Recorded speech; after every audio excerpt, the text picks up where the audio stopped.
we should kind of dig into, I think, some of our own experiences, kind of learning to be an adult and act like an adult and do all of these things.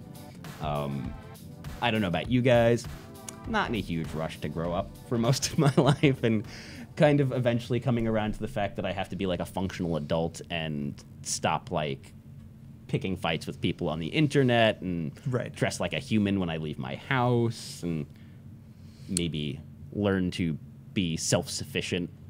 Well, it's interesting. The impetus to, I mean, like, how do I even describe this?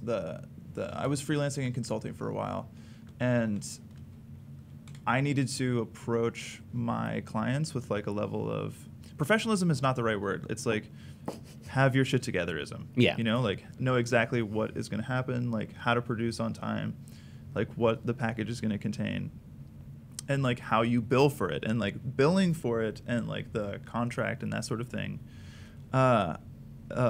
Those are things that I actually like completely turned over control to like internet services for. There's like from the contract, like I sourced the contract from a bunch of different places and kind of like smushed a bunch of them together just in terms of just because I mean when I started I was like, how do you agree to transact things? Yeah. So I mean that's one of the I think sort of interesting things. I freelanced for a while too, and before the internet, how did you find out how to do this stuff? I don't know. Like, I remember very distinctly. I literally don't. The first time somebody asked me to invoice them, and I was sitting You're in like, my basement how? apartment, Yeah. like, I don't even know what that means. Exactly. Like, what even is that? And the funny thing is that I used FreshBooks, also another frequent podcast sponsor. Yeah. Hashtag not sponsored again. I used FreshBooks, and FreshBooks like is actually very cool. But a lot of places have, they just can't accept it because they have like an autoresponder or some kind of like, FreshBooks will send out an email with an invoice in it, and like if it doesn't land in a human being's inbox, it like isn't going to work. Yeah. So like tried and true, like I just found a bunch of like literally within Google Docs, you can search for other docs and like public resources, and I just was like invoice template.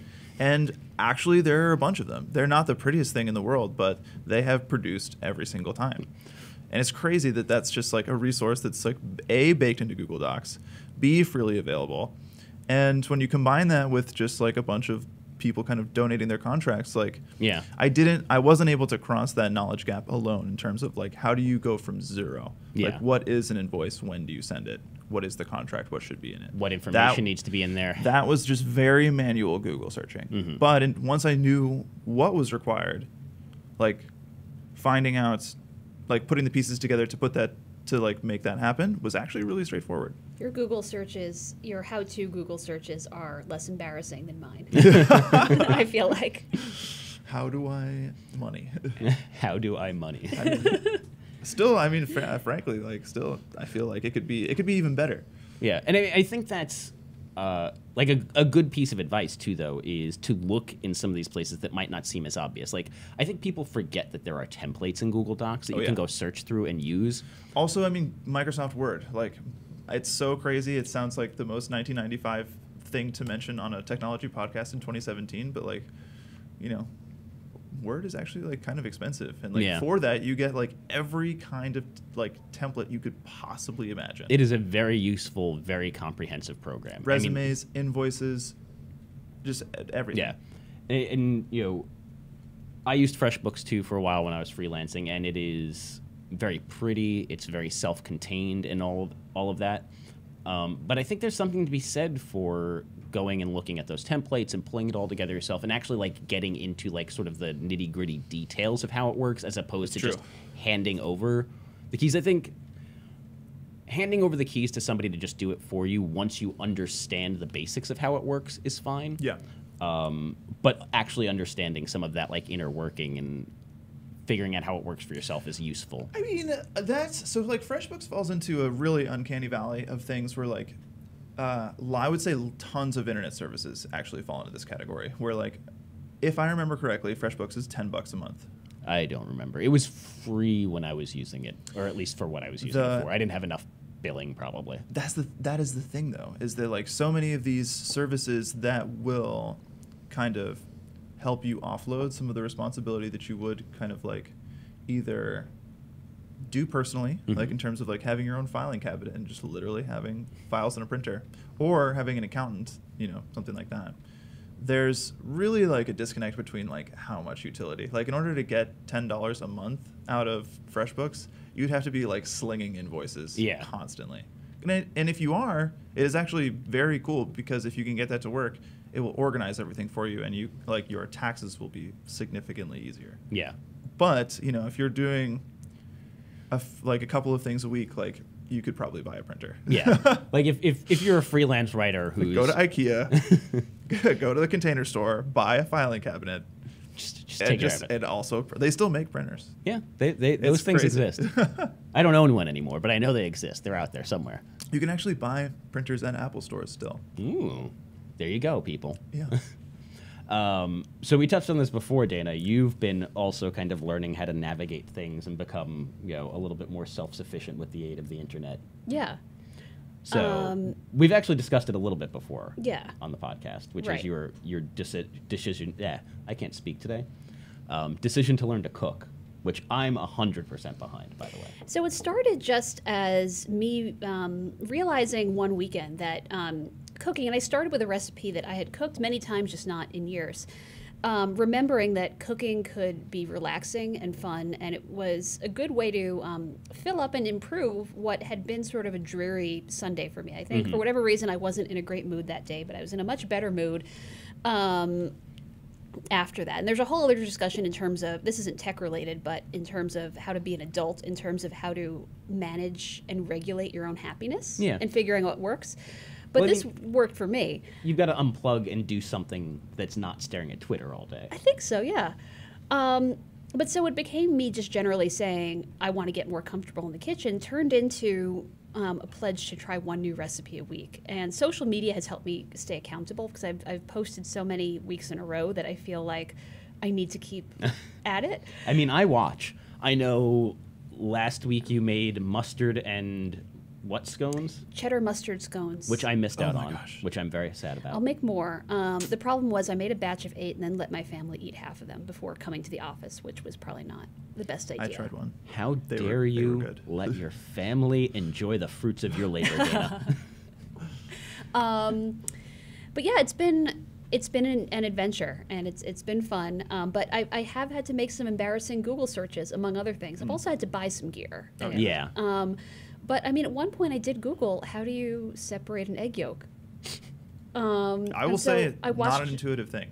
I watched a video on YouTube, but I was so glad that I didn't have to ask a real person. I mean, but see, that's like one of those like weird skills that if you haven't done it before, it's not necessarily immediately intuitive, and there's a whole bunch of different ways to do it. Do you do the shell method?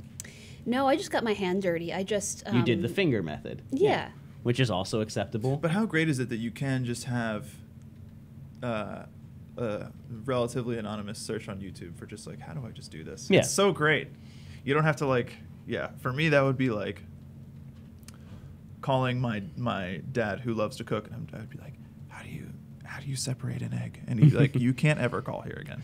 Like there's been some simple stuff that I think is widely known to people who cook, but it's been news to me. For instance, one of the few cooking failures I've had so far were these cookies that ended up undercooked. I did the dough correctly, but just I learned that if you have an old oven like mine, the temperature in the oven might not match what the knob says. Yeah. And everyone else was like, oh yeah, that happens with old ovens. You can buy an oven thermometer. I'm like, that's a thing. Yep. So it's been a learning process. Oh man, but kitchen gear is cool. So I want to, awesome. and I want to make a shout out to Sweet Home, and not just because we syndicate some of their reviews, but they do a really good job with home and kitchen gear, and it's not stuff that Engadget itself reviews, but they haven't steered me wrong so far. So in terms of what gear have you had to go out and buy? Oh gosh, I bought a Dutch oven, a cooling rack, a measuring cup for liquids. Okay. You had a really understocked kitchen, huh? Yeah, and I also had some stuff that was in my drawer collecting dust, and I was like, what does this do? Did you then have to take a photo of it and tweet it to ask people what it was? No. You weren't getting that bad? Okay, do you want to hear about my most embarrassing I do. That Google is search? Totally. I 100% This do. was like a trick question because I know how to use a can opener. You like where this is going. Continue. I'm already super excited about this. Well, just I'm overselling this story, Okay. except that it was the can opener was broken. And it took me a minute or 2 or 5 to realize that the can opener was broken and missing a crucial piece. You were just sitting there going, why isn't this working? So I did Google how to use a can opener. It wasn't because I didn't know, but just because I was starting to question myself, and then finally realized. Yes, you're gaslighting yourself. Realized this is fucked up. I have a useless can opener. But like for real though, why are can openers always broken? I don't know. I've had the same can opener for like 15 years. I mean, okay, so if you have like a 1920s like all steel can Nope, opener, this is a piece of crap plastic KitchenAid I bought when I moved into my first apartment. I've never had a can opener that wasn't broken. Yeah. You don't guys see hit me up on Twitter. Like if you're out there listening and you have 2 can openers in your drawer where you spin the thing and nothing is actually mechanically connected to anything, I want to hear from you. Please send us a picture of your useless can opener that you still have for no reason. But you don't see this in my Instagram photos. You see the finished product. You don't see me having sliced open my thumb trying to open a can of stewed tomatoes. Well, I mean, That those just are- sounds gory. Yeah, I mean, those are the things you don't need to share, but we all know that you're cutting yourself and burning yourself for sure. Yeah. Cooking, mean, you is just got- a messy thing. This is not tech related, but you got to enjoy Tales from Me last week where I burned myself multiple times during the course of the day while making beer. Terrence was working from home and working on his beer at the same time, what could go wrong? Lots of things. I'm not a bright person. Did any beer come out of it? Yeah, I mean, it's sitting at home in the keg. Boom. Then that's the sacrifice you make. I did also spray my entire face and torso with scalding hot water, You. Oof. which Jeez. was required that I walk away for a little while and Yep. take a breather because I was in quite a bit of pain. But that is not tech related. That's just me being dumb. Oh man, but I will say, it's so nice to be able to just buy food, just to eat it. It's great. You like it. The New York City way, forever. So wait, Data, have you thought about using any of these like subscription service things like Blue Apron or I anything? thought of it, and I'm glad that I didn't. Yeah. I feel more satisfaction in having taught myself how to cook. Also, now that I've read a little more on the economics of Blue Apron, I'm a little turned off to it, just in terms of what the cost per meal comes out to. Oh yeah, it's Whereas ridiculous. I can cook up a large batch of food either in my casserole dish or my slow cooker and have enough food to feed me and my friends or family, and then still have leftovers. Yeah. The cost per meal thing really turned me off. Yeah. Well, I mean, Oh, sorry. No, go ahead. I was just gonna ask, like that totally like from the cost per meal, it's ridiculous. But one of the things that they at least include in their marketing is that it teaches you how to cook.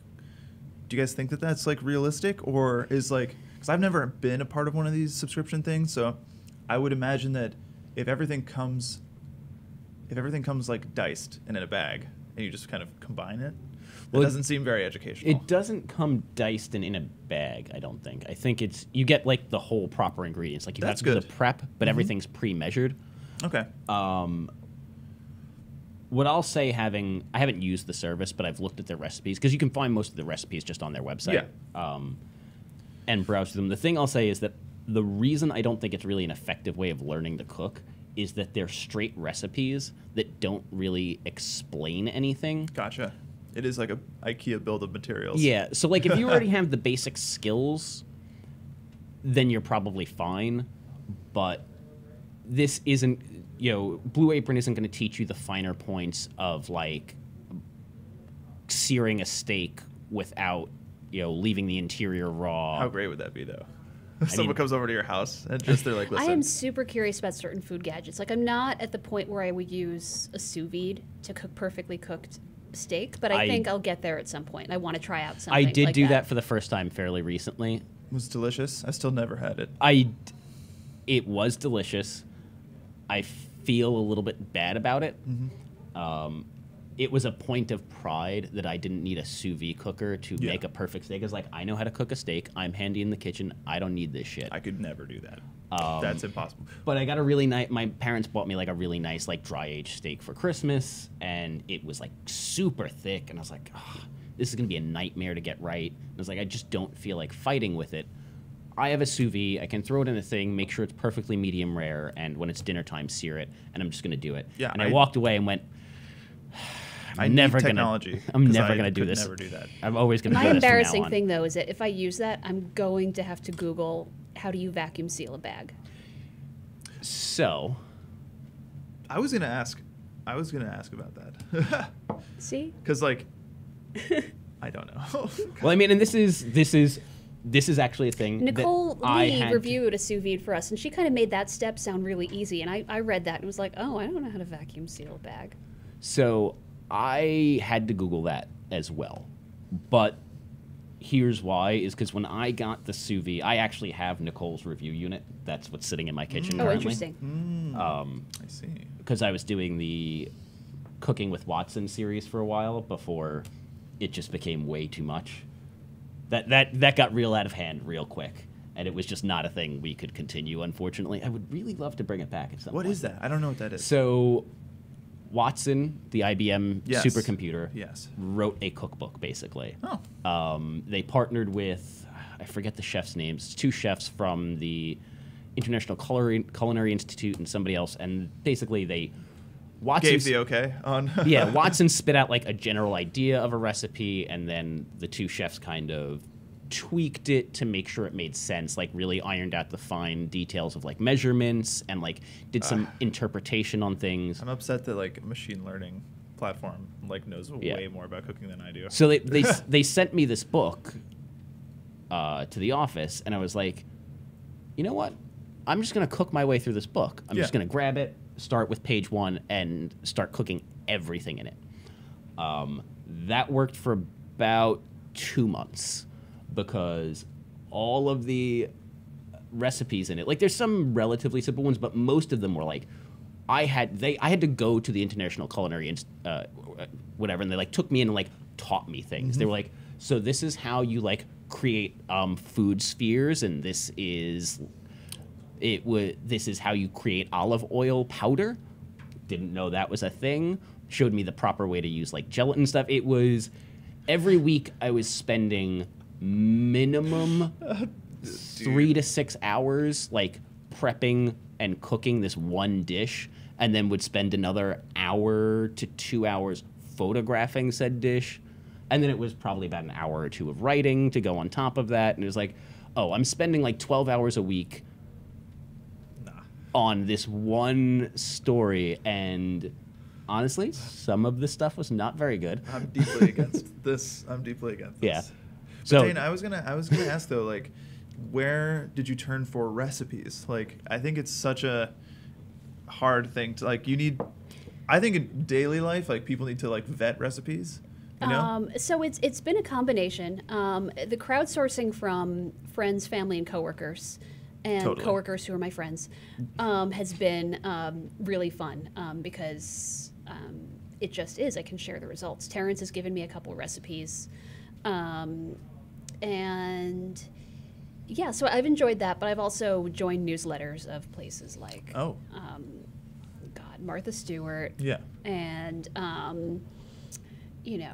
Cooking Light, Food and Wine, and then I never until this Serious moment Eats, Epicurious. like conceptualize a recipe newsletter, but that sounds so I was awesome. just gonna ask. I was like, I didn't know that was a thing. Cool. Oh, and I mean that, and then I was already active on Pinterest, but now food is taking up a lot more of my Pinterest. Before it was just fantasy home stuff, and then Pinterest is really good at gleaning what you like. And in my case, it's like, oh, you like cheese and carbs.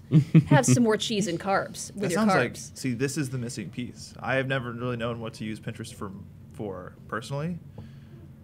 Yeah. Cheese and carbs, though. Oh, and I am on board. Now I have multiple recipe boards. It was unwieldy for just one, so now I have baking, I have entrees and appetizers. So that was my big question for you: is how do you kind of track and organize these things? Because only so good to get the recipes from your friends and family, make them, and then forget them. Like, you've got to have a way to organize that and build a repertoire. I have a few. So I have Pinterest, but I also I have an old-fashioned wooden recipe box in my kitchen with index cards. And I'm probably less, when I want to figure out what's for dinner, I'm probably more likely to turn to Pinterest and whatever I've stored on either there or in my Chrome bookmarks. They're kind of all over the place, but I do have some things written on index cards. That was satisfying. We actually, so this is backtracking a little bit, but one of our Adult Week stories this week was about the joy of purging, specifically digital purging.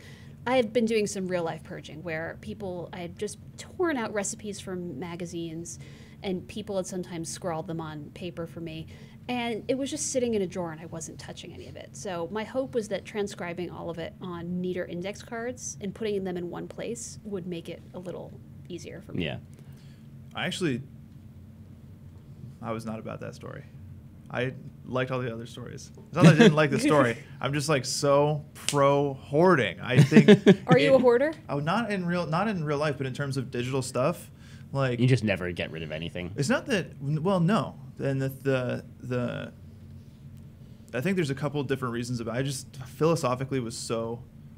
It feels like I'm like confronting the story. I think the story was great, and you guys should absolutely read it. But from a like lifestyle standpoint, I completely don't believe in this, and I think for a couple different reasons. The first reason is that like, if you're having, I just fundamentally believe that like if you're having problems with like a lot of digital stuff, you got to spend that time organizing it. And I know that some people that's just like they're just not interested in Yeah. it. And for them, I would say like you should probably just purge it. Yeah. But at the same time, like, I mean, the level of data integrity that I have is, I think, very cool. Like, there's no photos that get deleted. There's no screenshots that get deleted. There's no videos that get deleted.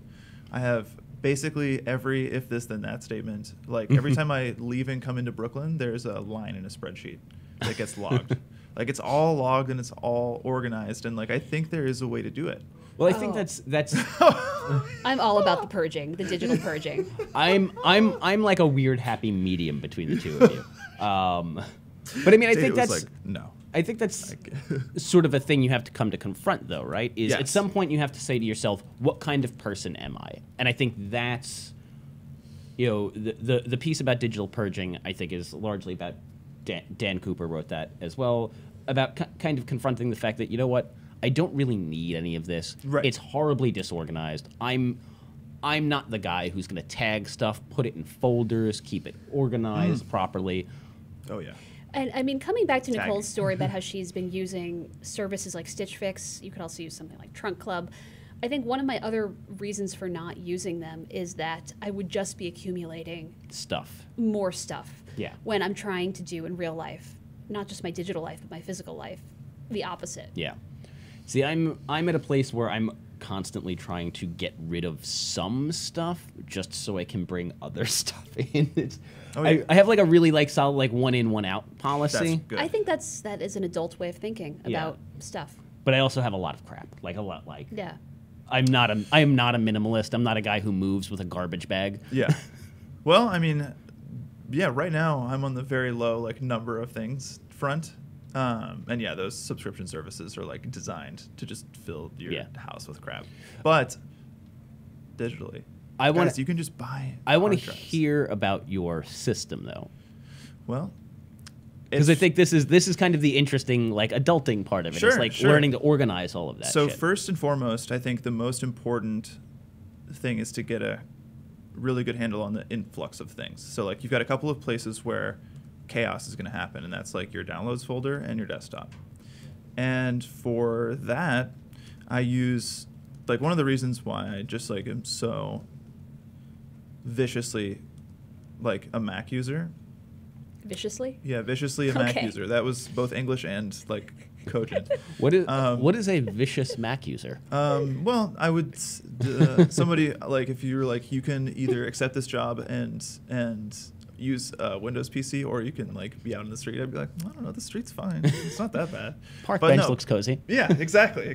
But no, I mean, one of the reasons is that like there are these utilities, one of which is a utility called Hazel. And Hazel, if you can be in love with software, I'm in love with Hazel. So all it is a rule-based like movement system. So Okay. like, so you can set up nested rules for your downloads folder. So like if it is a spreadsheet and it is older than a week old and it's prefixed with the word Facebook, sort it into sorted downloads / spreadsheets / Facebook exports, which is like a inside look at like what I do for work. But like once you have that under control, like once you have the bulk of the rules set up for your downloads folder and your desktop, it becomes so much easier to manage everything else because you're not kind of like quagmired in a bunch of digital stuff. And then like outside of that, one of the biggest challenges that I think that isn't solved yet is like media storage as well, like for pictures and video. And the best I've ever been able to do is just Apple Photos. And How much storage from them are you willing to pay for? I pay for 2 terabytes. Okay. But I have every single image and video that and screenshot that I've ever taken since 2002. Or I'm sorry, 2012. So how easy is it, though, to find what you're looking for in that massive collection? Oh, my God. Well, if it's organized, it's easier than you'd think, but, like, that is a problem that has yet to be solved. Like, for my image library, for the longest time, 1 terabyte was the most you could actually buy on Apple Photos. And so I had to actually offload everything from high school and college onto Blu-rays. And like, yeah, so I mean, like what is the retention mechanism or the recall mechanism for a Blu-ray? Like, I would have to travel 1,000 miles to where my Blu-rays are stored, get a Blu-ray drive, and then like restore it. But, you know,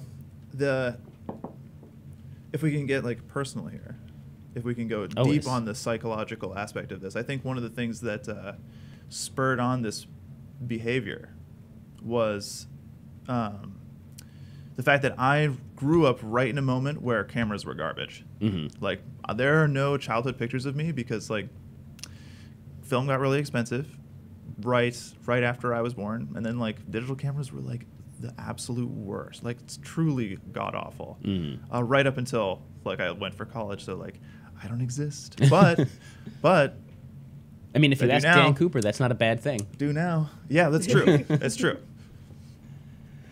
But this is why I do social. Yeah. Yeah. Ego. I admire and envy your dedication to keeping things organized. I wish that I had the tenacity to keep that sort of level of organization. The maintenance part of things like that is always what kind of drives me nuts. Well, I mean, like, it's hard. Like, when you realize that you have made a rule and an information architecture error, where like you're like, okay, well, I have all these things, they're stored in a particular hierarchy, and now that hierarchy is wrong or doesn't match the hierarchy I want going forward. You're like, what do? Do you like spend 2-3 weekends like updating and renaming a bunch of files, or like writing scripts to do that for you? Like, that's when it gets to be like, shit. Am I dedicated to this cause, or should I throw my computer in the garbage can? You kind of enjoy that stuff. I personally do. But there have also been times where I'm like, what if I just like walked away from this thing? I never end up doing it, but there are some times where I'm like, I could slide this computer in the trash. The fact that you were an econ major explains a lot about you and your Yeah. tendencies and interests. Yeah. I think it does too. Guys, there's a taxonomy, and it lives in a folder called sorted downloads. I don't know. I don't know if that's adult. Maybe that's just a psychosis. Well, I mean, it's learning to get your life under control, whatever that means, whether that's learning to delete all of the stuff or learning to keep it organized so that it's actually useful. Because, I mean, there's that danger of becoming a hoarder. Like, and I don't mean that necessarily as a person who's going to have dead cats everywhere under the couch. Yeah. No, totally. But I guess you've never watched Hoarders? It gets bad. Okay. It gets worse than Dana, you would think. we have another homework assignment for you. Oh yeah. We have a homework. Dana had a homework assignment last night, which we're going to discuss later. Yeah. But we have another one for you, which is watch a couple of episodes of Hoarders. because that is an entire pop culture thing you have missed out on. That's true. And you need to understand it. You don't need to watch the show. You don't need to watch every episode. Just, I'm sure there's some YouTube clips that would really like blow your mind. Because it's not like my parents. My parents have too many things because they've moved houses and had 3 kids. Like they have too many things, and they have like they're in storage. They're like relatively under control, but like there's too much stuff. Yeah. And they like know that, but this is a different thing. This is a different thing. This is a different. Yeah. My parents are the same way. Like, there's too much stuff. We have like we basically have like a small computer museum in the basement at this point. Oh my god, dude! Yes. Which is great, but like it's also like kind of a disorganized mess. Yep. But there's also not dead animals hiding anywhere. Exactly. There's a limit. Yeah. There's a limit. Dead animals is real. Yeah. Trash. Dead animals. Dead animals in the trash. It's a whole I don't think I'd feel very relaxed watching. Yeah. This. You wouldn't. It's horrifying. No, it's a particular type of like cringe TV where you're like, I don't know. I could watch something else, but I also can't take my eyes off this. So one thing I did want to kind of briefly talk about, we are kind of starting to run out of time, unfortunately. We keep letting ourselves get sidetracked. It's been a good conversation, but we are just like all over the place. But I feel like we've closed most of the parentheses by now. Yes.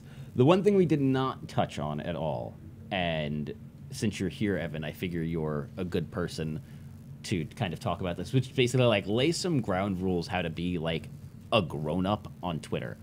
Sure. And I mean in social media in general, it's like basic ways to behave, basic ways to kind of not even protect yourself, but like control who can see what. I've thrown plenty of shade on our president before on this show, so I'm not gonna shy away from doing it now. Right. The man acts like a child on Twitter. Exactly. And it's like I think that's a pretty clear example of like if you're gonna be a professional adult who expects to be respected and taken seriously, that's not the way you conduct yourself. Right. And I think anybody who has ever applied for a job and has like an active social media presence has probably curtailed their behavior or modified their behavior while that process is ongoing. And I think that is probably a good way of starting to look at this, right? Like, there's something to be said for like, can you really be like the irreverent, like comedy star on social media?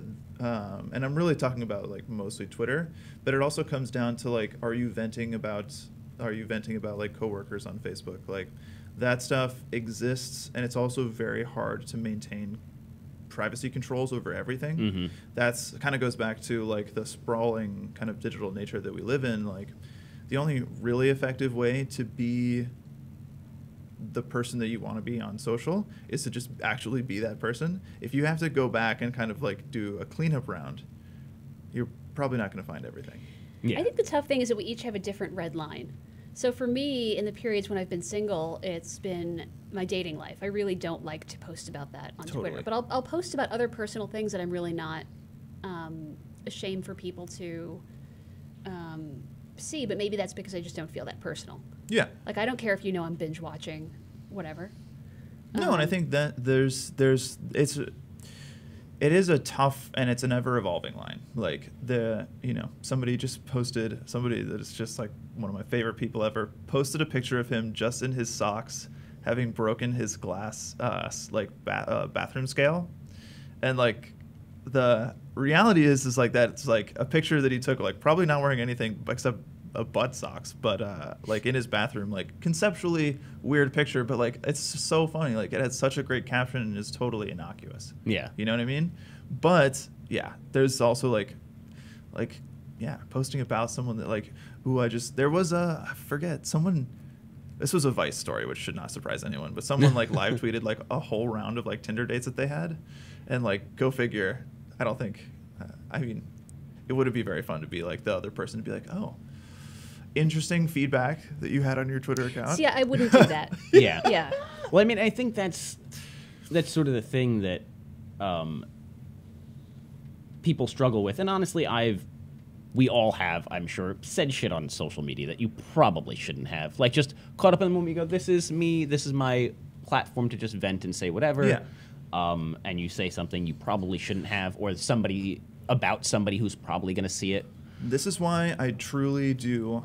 I mean, for all of its flaws, Twitter is one of my favorite networks, and it really stems from the fact that it is public by default. Yeah. Like that is a good like start from zero. Like realize that this is you shouting into the void. Yep. And like that's actually good. Where you get into trouble is on Facebook, where you think that you're just like posting among friends, or you really don't have control or understanding of where everything is going to end up. And like people oftentimes don't even mean to be mean, but you know, if you say the wrong thing in the wrong context, like it's easy, especially with text-based stuff, to just come off the wrong way. Or you know, like if you're posting and you think that only your friends are looking at it, but like a future employer or somebody or your boss right now decides like, let's take a scroll back. Yeah. Like that's why I deleted my Facebook account from college, because like nobody needs that. Yeah. Including me, and especially me. And it was so that was actually great, because that was just a fresh start. Like my Facebook now is like way closer to LinkedIn in terms of functionality. Yeah. Where before it was like a different type of thing. I was just bad at Facebook. I mean, well, I think we all just used it very differently maybe 8 years ago. Yeah. So Facebook's On This Day feature just sometimes gives me really terrible, inane things I said. Not that I'd be embarrassed by, but just I don't. It's emotional terrorism. I don't know why I posted it. Yeah. I've had a couple of those crop up recently. I think for the most part, I've done a pretty good job of like kind of keeping my social media presence reflective of the person I want people to at least think I am. Yeah. That is an interesting. I'm glad that you mentioned that, because one of the reasons why Snapchat is so popular right now is that you can be kind of your actual self on Snapchat, because it does expire. It is like somebody would have to go through a lot of effort to like, they'd either have to jailbreak their phone or hook it up to their computer and like screenshot or like screen capture it to really like get all of your stuff. It's like it's a very high bar for maintaining a trail, even though it's technically possible. Technically possible, but it's not easy. Yeah, no, and I mean, and that's in terms of like being an adult on social, what that means is that because there is this paper trail on Twitter and Facebook, like you are going to present kind of like your aspirational self. Mm-hmm. And like that's actually probably a good thing. You know what I mean? Like the nobody expects that you're going to be as cute as you are on Instagram or as smart as you are on Twitter all the time. To be clear, I'm not super smart on Twitter. That's not a thing. You know, and I think it's actually okay. And I would also say that like the piece about keeping your kids off of social, like as somebody that does not have kids and probably won't for a little while, I do think it's very interesting to conceptualize. Yeah. Because like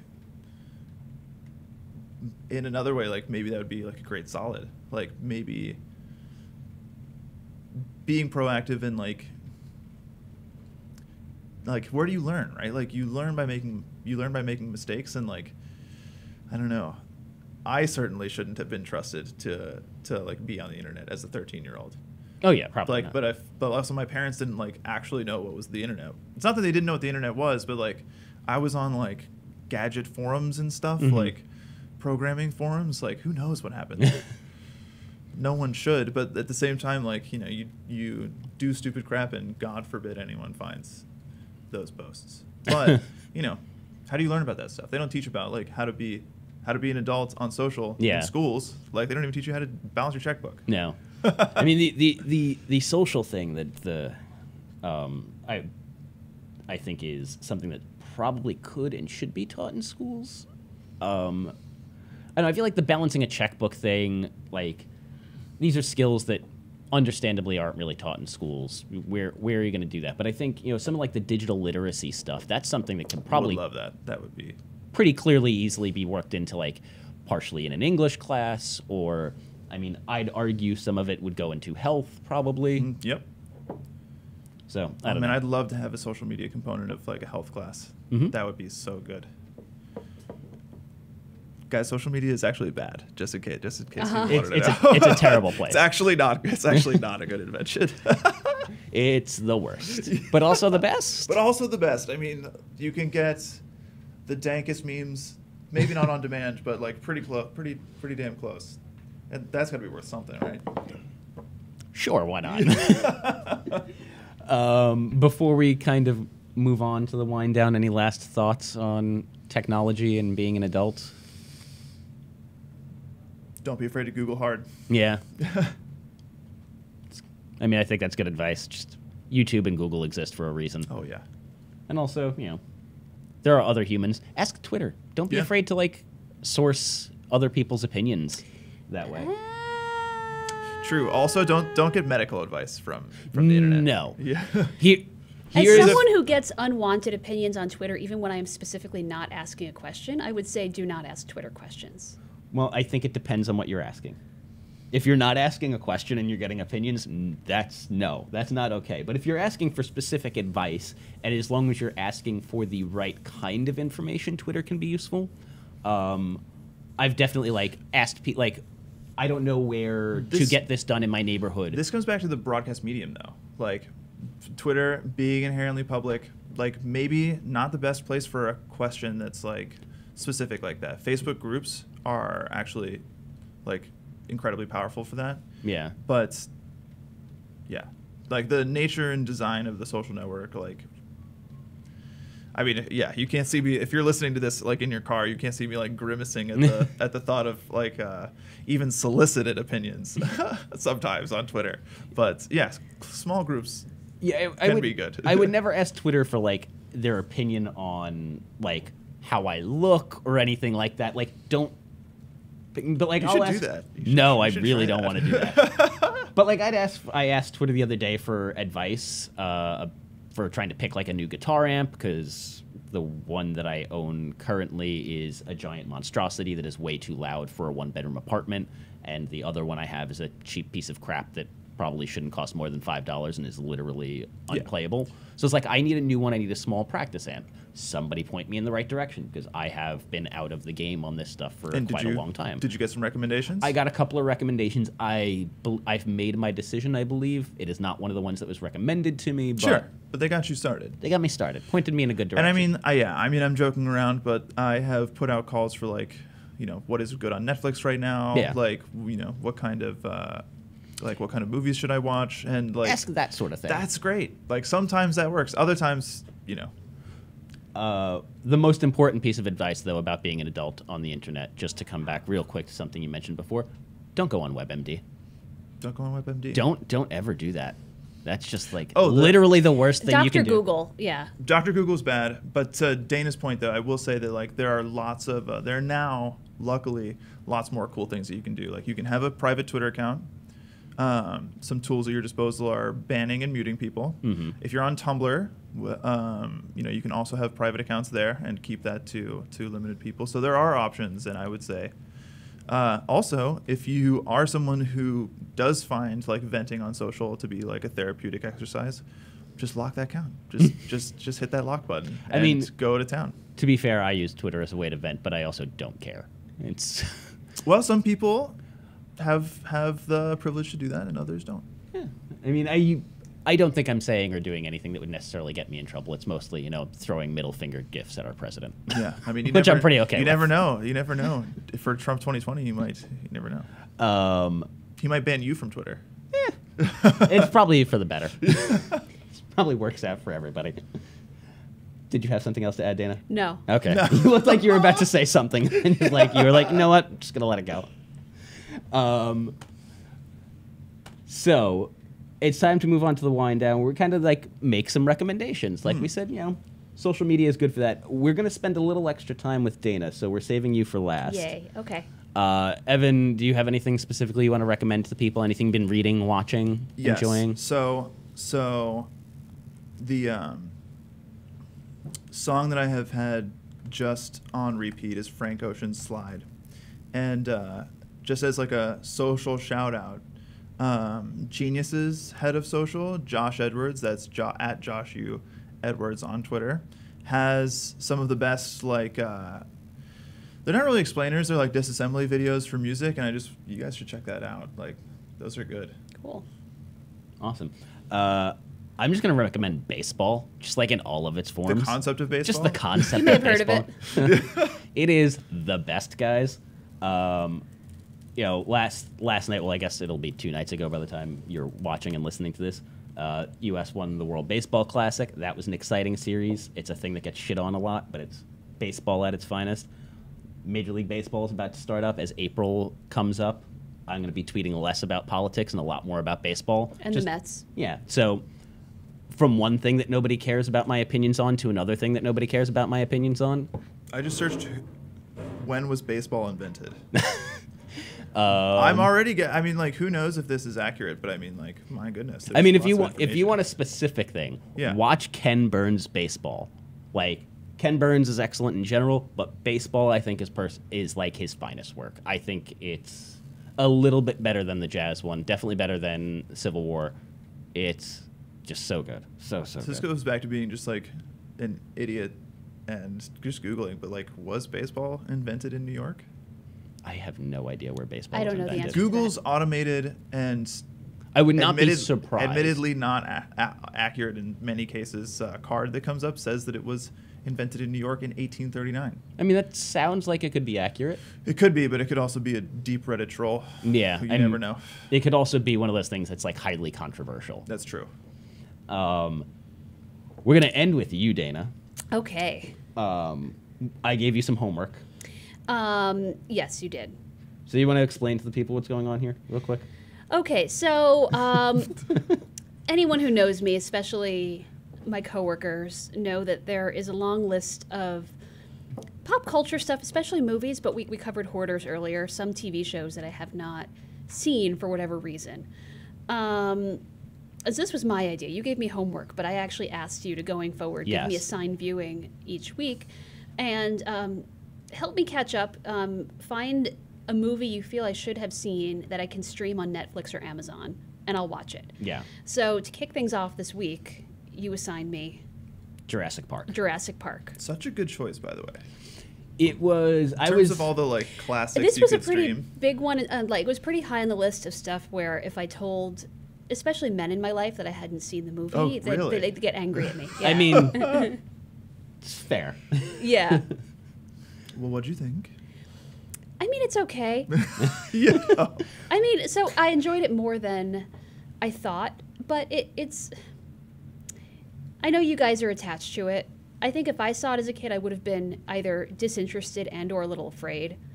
I looked it up. I was 8.5 when it hit theaters. Is, like, actually scary. Oh yeah, like, I when mean, it's coming after the car. Yeah. have you seen my live tweets about this? I did see up until the car part. Yeah. Yeah. So Your live tweets, by the way, are pretty great. I wish there was more of them. I lost steam after about halfway through the movie.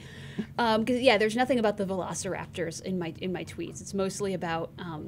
You end with Newman as a bad hombre. He is a bad hombre. Bad dude.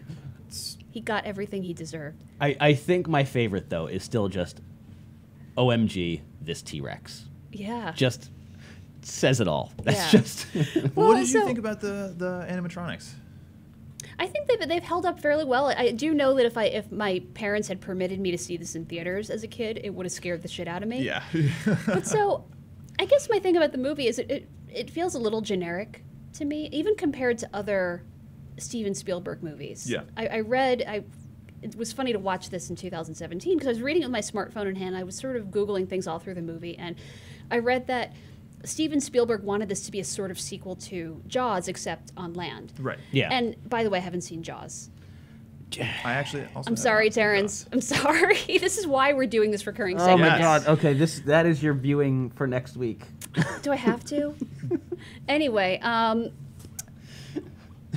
haven't Continue. seen Jaws, but I imagine it's probably a superior film to Jurassic Park. It is, 100%. And yeah, so it felt generic compared to other Steven Spielberg movies I've seen, but also I don't really understand why people revere Jurassic Park more than, let's say, Armageddon. It had the same plot structure, right? And similar narrative devices where most people survive, but a few people get knocked off and killed along the way. I mean, that's like a really predictable. I'm twitching on the inside right now. I just want you to know. I You think are? it's just lots. I have also a laundry list of, like, particularly books, but also movies, and it definitely happens all the time where So- someone's like, you must watch this, but you'll never be able to like see it as an 8-year-old like they saw. What I liked best about Jurassic Park was, I think John Williams' music. The the music totally. is amazing. the parts of the movie where I felt most engrossed in a way, or felt anything resembling an emotional response, probably were spurred on by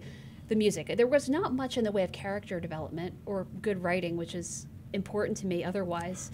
I mean, so, I disagree with that, but continue. yeah, I mean, I felt that you watched Jurassic Park, and I watched it ultimately for the special effects, the suspense, and the music helped with the suspense. So can I ask real quick before we continue, what did you watch it on? Do you have like a nice big TV? Were you like watching it on your laptop? No, you're not the first person to ask me that. People really seem concerned that I wasn't getting a theater-like experience. I have a nearly 40-inch, it's like a 37-inch TV. I have a Roku stick, so I watched it on my television. Okay. But I don't have a surround sound. Is your television an IPS panel or no? Okay. It's an old TV. I just yeah. Oh, yeah. How close were you to this 37-inch Yeah, can you give us TV? like the pixel depth that you were watching it at? I was a few feet away. But people did seem concerned, a little let down that I wasn't seeing it with THX Oh, sound. I mean, that would be cool, but It like, would be. who has that? right. Here's what I'll say is you're not going to get the theater experience. And even if you did, it would only make some difference, probably, at the end of the day.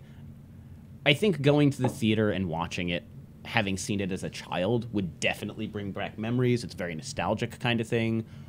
But if it's your first time experiencing it, while it does hold up, it's not the mind-blowing thing it was in, 1994?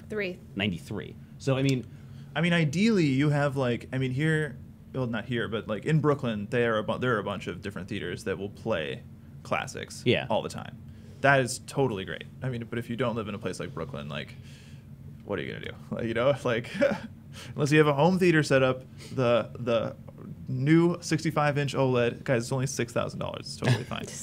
I guess what we're saying is just don't watch movies. I'm glad I saw it. I just don't quite see what the hype is about. And also, I know I've been told that I'm supposed to really be into Jeff Goldblum after this, but no. No. That's just a meme. It is? Yeah. Okay. He's not like, he's like a sexy man, but like, Is he? Not like in the literal way. He's a weird dude. Yeah. He basically plays the same character in every movie. I know. I get that. It's It works. It It's works really beautiful. well in It's that movie. beautiful. To be fair, but yeah, he's hot in the platonic idea of what hotness is. is he? Like, well, I guess in that he thinks it really hard, and then it comes is out. that of- what it is? Yeah. It's a confidence thing. Yeah. It's like if he just believes it He's so thinking hard. about the conceptual notion of hotness so hard that it's just like steaming out. Well, I'm glad you watched it. I'm glad that you at least enjoyed it a little bit. The fact that you compared it at all to Armageddon, it makes my head explode. I can see that. Honestly, it's just like insane to me. Insane to me. RIP my mentions, probably, Yeah. because people are eventually going to hear this and... Devindra might strangle you. Uh-oh. Maybe. You never know. He might come in and be like, yeah, I don't know. It's okay. I'm just gonna throw it out there that Armageddon is a piece of shit. I haven't seen that movie. What happens in that movie? That's Armageddon is the one with Clearly in Armageddon. Steve Does Buscemi, happen. Bruce Willis, right? Steve Buscemi's in that movie? I believe so. I'll I watch believe it that's again. the Steve Buscemi, Bruce Willis one, where they have to go try to redirect the asteroid or whatever. Oh, yeah. Right. That's with the yes, with the yes. horrible Aerosmith song. Oh God, it's so good. And like Ben Affleck. Sorry. Thank yes, you. yes. Bruce Willis is like, I'm a middle America. No, but what's driller the other man. one? That's the Bruce Willis is the other one. There's like two movies that are basically the same that came See, out they're all exactly the generic. same. You're kind of proving my Wait, point. I can't remember. See, if this those is... two are generic though. So Jurassic Park predates those by a pretty significant margin. Yeah, it's the asteroid one. Okay. But Yeah. Jaws predates, and I haven't seen Jaws, but I will for next week. Yes. Jaws predates Jurassic Park by a significant margin. So, like, isn't Jurassic Park generic of itself? No, not necessarily. I mean, Even there's for Steven Spielberg? I mean, by that standard, all kind of like suspense monster movie kind of things are in a way generic. They are. Like just, I mean, they are to an extent, but if you do it really well, it's about the then yeah, it's about totally. the executions. Like, have you ever seen? I know you haven't, so I don't even know why I'm asking Which you, movie? Dana. Have you seen The Host? No. No. Okay, never mind. I believe it's a Korean film. I could be wrong about that, but monster movie. It's great, but I mean, it's also like a dumb suspense monster movie. But it's just the way it's executed, the way it's filmed, the music, the performances, the way the whole thing is edited together that actually keeps the suspense up. Like, there's no suspense in Armageddon in a movie like that. You know people are going to survive and who's going to survive the entire time. You know the day is going to be saved by whoever. A good monster movie that you could probably find for $2 bootlegged at the bodega is oh god, which is I forget the name of it now. I don't know. Sorry, I can't believe it. It's not The Room. It's Cabin in the Woods. Cabin in the Woods. Cabin in So the Woods good. is excellent, but that is also a different beast. It sort of is. I did actually rewatch that fairly recently. It's I'm going it to is- cross Jaws off my list first. Yeah. Yeah, cross Jaws.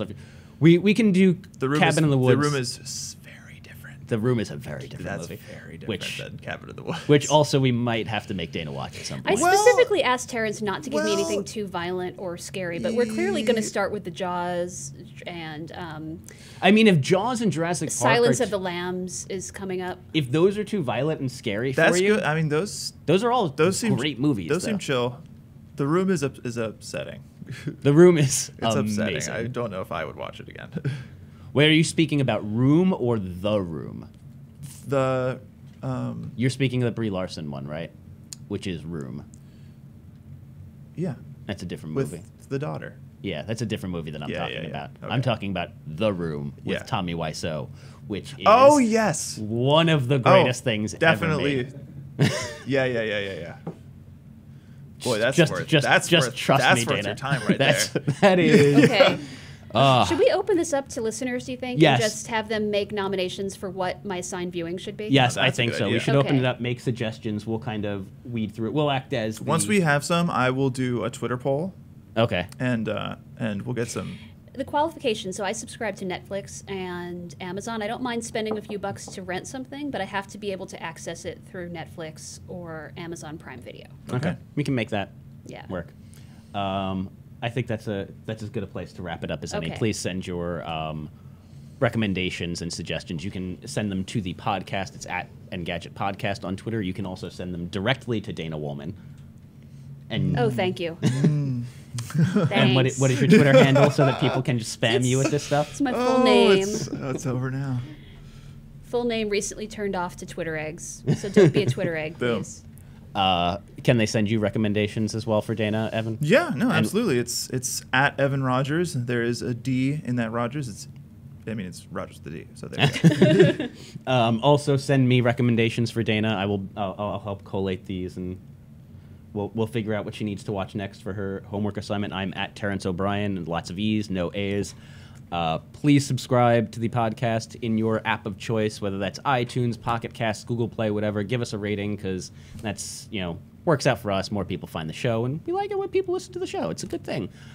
So thank you for tuning in. Thank you guys for joining me, and we'll be back next week with, more mindless nonsense. We'll probably talk about news next week, actually, as opposed to this weird rambling thing. This is great. Yeah. Thank you. Cheers.